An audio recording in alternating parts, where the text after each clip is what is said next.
Good morning all of you. आज हम सभी जो शेष साखियां बची हुई हैं उन्हीं को पढ़ेंगे और मुझे उम्मीद है कि जो पीछे मैंने आपसे कहा था कि पीछे दी हुई साखी झूठे सुख को सुख कहें, आज आपको अभी पढ़ना है, तब आप इसको कर लीजिएगा। दो आपने कर लिया होगा। ऊपर से सतगुरु हम सुरीजगर और जब मैं था तब हरि नहीं, ये वाले आपको दो करने थे। अब आज आपको लास्ट वाले ये जो तीन बचे हैं ये जब आप पढ़ लेंगे तब इनको भी फिर से करेंगे। लिखाया आपको दो गया है लेकिन बाकी आप खुद करेंगे। तरीका सिखाने के लिए वो लिखाया जाता है। चलिए देखिए, ये आपको लिखना है इसलिए इसको कायदे से पढ़िए। झूठे सुख को सुख कहें, मानत है मन मोद, जगत चबैना काल का, कछु मुख में कछु गोद। कबीरदास जी बताना चाहते हैं कि ये जितने भी सांसारिक मनुष्य हैं वे सांसारिक झूठे सुख को ही सुख मानते हैं। सुख किसको कहते हैं? अच्छा भोजन, मेवा मिष्ठान, फल दूध दही, ये सब सुख है। धन, प्रतिष्ठा, पद, कार, मोटर, बंगला और अच्छे किसी पद पर प्रतिष्ठित होना, ये सब सुख मानते हैं। लेकिन ये सब झूठा है। मानत है मनमोद, इसी में प्रसन्न रहते हैं और इसी को अपना मनोरंजन मानते हैं।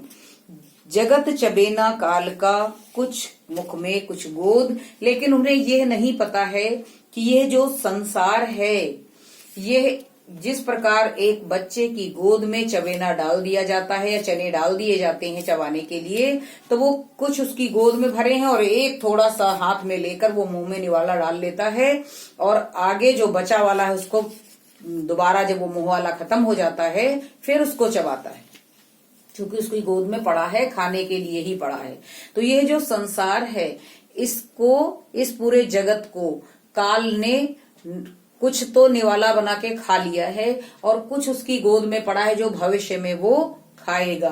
तो ये संसार, इसका आशय बच्चों ये है कि यह संसार नश्वर है। कुछ इसको काल नष्ट कर चुका है पहले, चाहे आपदाओं के रूप में, चाहे जिस भी रूप में, युद्ध के रूप में, किसी भी तरह से कई कई बस्तियां, पूरे पूरे देश, शहर नष्ट हो जाया करते हैं। तो कुछ काल नष्ट कर चुका है और कुछ आगे नष्ट करेगा। इसलिए आपको कबीरदास जी बताना चाहते हैं कि झूठे सुख को सुख कहें, मानत है मन मोद। इस जो सांसारिक सुख को सुख कह रहे हैं, ये सांसारिक सुख नहीं है, क्योंकि ये संसार क्षण भंगुर है। कुछ नष्ट हो चुका है और कुछ भविष्य में नष्ट हो जाएगा। इसलिए ये सांसारिक जितनी भी चीजें हैं सभी काल के मुंह में अवश्य जाएंगी, चाहे वो मनुष्य हो, चाहे वे वस्तुएं हो। कुछ जा चुकी हैं और कुछ भविष्य में जाएंगी, क्योंकि वे चबेने के रूप में काल की गोद में पड़ी हुई हैं। इसलिए गोद में लेकर आप अपनी सारी चीजों को, झूठी ये सारी चीजें हैं, क्षणभंगुर हैं, नष्ट होने वाली हैं, नश्वर हैं, इसलिए इनको पाकर सुखी और संतुष्ट खुश न होइए, क्योंकि ये सब नष्ट हो जाएगा। चलिए देखिए, इसमें अनुप्रास और रूपक अलंकार है, बाकी सभी कुछ पूर्ववत है जैसे मैंने आपको लिखाया और पहली साखी में बताया है। चलिए आगे का। जब मैं था तब हरि नहीं, अब हरि है मैं नाही, सब अंधियारा मिट गया, जब दीपक देखा माही। कबीरदास जी कह रहे हैं कि जब मेरे अंदर अहंकार था तब तक मुझे ईश्वर का साक्षात्कार नहीं हुआ, मैं ईश्वर को प्राप्त नहीं कर सका। लेकिन अब हरि है, अब ईश्वर मेरे अंदर प्रविष्ट हो चुका है, मेरा ईश्वर से साक्षात्कार हो चुका है। अब मेरे अंदर अहंकार नहीं है। ईश्वर को पाकर, ईश्वर से साक्षात्कार होकर मेरा अहंकार नष्ट हो गया है।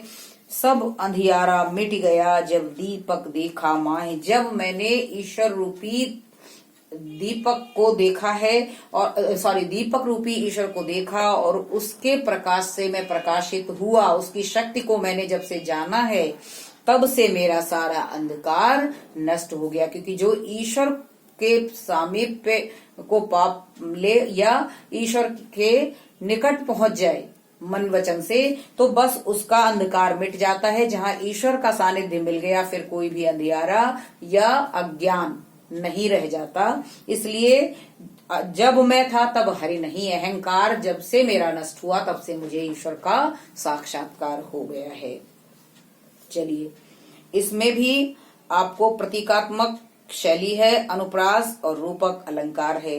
एक और देख लेते हैं। कबीरा कहा गर्बियो, ऊंचे देख आवास, काल ही परियों भोय लोटना, ऊपर जामे घास। कबीरदास जी इसमें भी उपदेश दे रहे हैं, शैली उपदेशात्मक ही है। कहना चाहते हैं कि गर्बियो मीन्स घमंड। कबीरदास जी कह रहे हैं कि ऊंचे ऊंचे हवेलियों और महलों को देखकर या आप अपने किसको पद प्रतिष्ठा को देखकर घमंड न कीजिए, अपने व्यक्तित्व को देखकर भी घमंड न कीजिए, क्योंकि ये सब सांसारिक हैं। काल प्रयोग हुए लौटना, कल जब आप काल कलवित हो जाएंगे अर्थात आपकी मृत्यु हो जाएगी, तब आप कितने भी बड़ी हवेली में रह रहे हो, कितने भी पद प्रतिष्ठा आपकी हो, लेकिन जब आपकी मृत्यु होगी तब आपको जमीन पर लिटा दिया जाएगा और जमीन में या तो दफना दिया जाएगा या जला दिया जाएगा। तब भी जब आपकी शरीर की जो वो भस्म होगी या राख होगी, उस पर भी कुछ समय के बाद जल की वर्षा होगी और उस पर वनस्पतियां उगाएंगी, अर्थात आपके मुख में घास उगेगी। जब गाड़ दिया जाता है तो भी मिट्टी में मिल जाती है, शरीर नष्ट हो जाता है, और फिर जहां पर आपका मुख है वहां पर भी तो वनस्पतियां ही उग जाती हैं।